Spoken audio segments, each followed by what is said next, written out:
ভিডিওর স্ক্রিনে যে ছেলেটিকে দেখছেন বাংলাদেশের জুলাই আন্দোলন নাম করে যে অশান্তি সৃষ্টি করেছিল এবং একজন হিন্দু পুলিশ অফিসারকে খুন করার সেই স্বীকারোক্তি দিয়েছিল এই মেহেদী হাসান।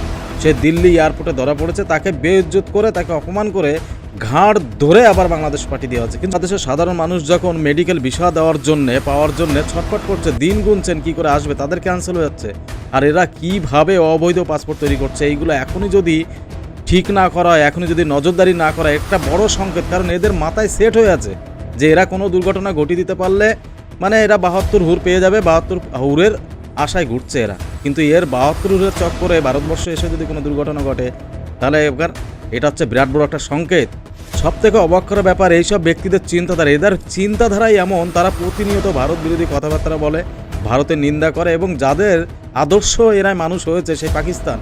আর বিপদের সময় সেই পাকিস্তানে না গিয়ে তারা ভারতে এসে প্রবেশ করছে অবৈধ পাসপোর্ট করে। একবার ভেবে দেখুন, এটা একটা সংকেত নয়? এ ব্যক্তি নিজের দেশে স্বাধীনতার নাম করে অশান্তি সৃষ্টি করতে পারে, অবৈধ পাসপোর্ট তৈরি করতে পারে, করে ভারতে প্রবেশ করছে। একবার ভেবে দেখুন, এইসব মেহেদী হাসানের মতো মানুষ ভারতেও বিশৃঙ্খলা সৃষ্টি করতে পারে। তাই পাসপোর্টে ভিসা দেওয়ার আগে এদের ব্যাকগ্রাউন্ড ভালোভাবে চেক করা দরকার। তবে এটি ভারতীয় নিরাপত্তা ব্যবস্থার একটি বিরাট জয় যে তার অবৈধ পাসপোর্ট থাকা সত্ত্বেও তাকে ঘাট ধরে আবার বাংলাদেশে ফেরত পাঠানো হয়েছে।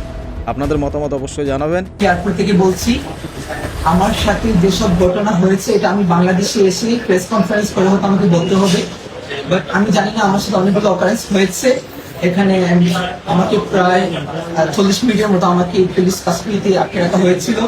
আমাকে খুবই বাজে আমার সাথে অ্যাপ্রোচ করা হয়েছে এবং তারা আমাকে জেলে দিতে চেয়েছিল। আই ডোন্ট নো আমি কি করেছি।